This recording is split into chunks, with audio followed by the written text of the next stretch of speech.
I was thinking a lot about dreams and fragilization and like the idea of softening and being like unmade and made, and a lot about archive. I do analysis twice a week. That's a pretty big part of my life, and that's a huge ritual that I follow. So that's like you have the two modular offices, you enter, you have one where you're allowed to participate in the activity by yourself, and one where there is a detective who confronts you with these questions, and the rules are I will not hide or I will not lie. And you begin the process, and it is this process of like softening for a stranger, encounter where you don't turn the other into the other, but like a form of just like seeing somebody as like the true self. I wanted to sit with that of like what it means to fragilize for another person, what it means to like allow the self, and also like kind of laughing at the like dogmatic systems of like analysis and these like offices and the paperwork and the filing of it. So the questions are written by me and two of my who I see as my personal existential detectives. They're two writers that I really love to and see as my North Stars. One being Banu Kapil, who's an amazing poet and thinker, and the other Christina Sharp, also an amazing writer. And I fell enraptured with the way they both think and navigate the world and like unmaking and like doing the self and others and what's made inside of that space.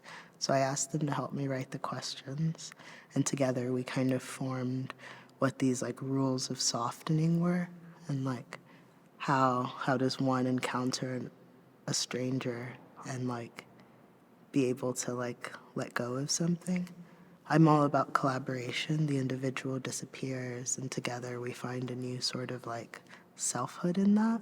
So it's like the biography's blurring, and together, like that's the dream memory, that's the archive, and that's the like the melding.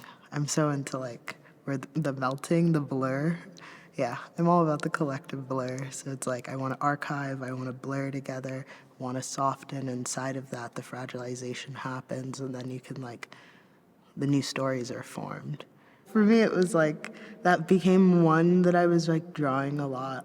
Was like the little demon, the tiny little devil, and there's like all the fragments of it that really isn't an angel, but you know, all angels are terrifying demons.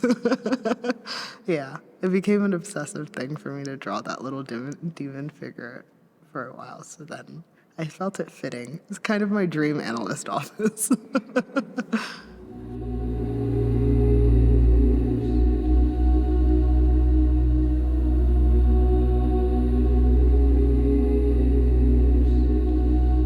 Also, a huge part of my like archive is like collecting like stuffies, so just like endless. And then I rip them apart. They all have different body parts from each other, and I kind of sew them into making a new thing. They're all made and unmade from each other, and then I sew the wings on, and then they get noosed, and they have this motor that goes, and it kind of makes them slightly swing back and forth. And I wanted to think about them as almost also like these hanging. A lot of the work in the show deals with like flight, thinking about like through freedom, captivity, and then you have these sculptures kind of like, you know, hung sort of in their, you know, detached flight. And they're my angels in this way. That's what I always think of them as.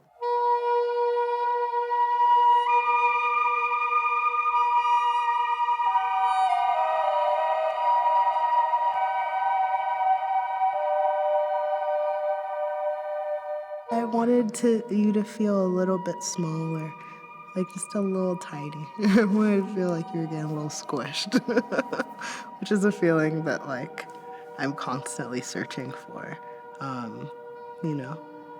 And I wanted a place where you could rest. That's a pretty big part of like my life is always looking for like spaces and places of like collective rest, creating that, actively trying to make that with like people, just in the way that like portals are born of like interaction with people I love, actual spaces of collective rest.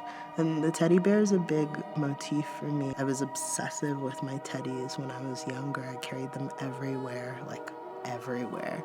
And they were this really big comfort object for me. It's been like a continuous repetition and wanting to make this like big bear kind of almost like cast aside, like falling on its back, like that you could just like lay and crawl on top of and listen to this vibrating music that kind of lulled you into this like outer body rest. Collectively with others was important to me. I think it's important to be with others in states of rest. It creates a new form of dreaming, something, a different type of release. It's like different releases on each floor. I'm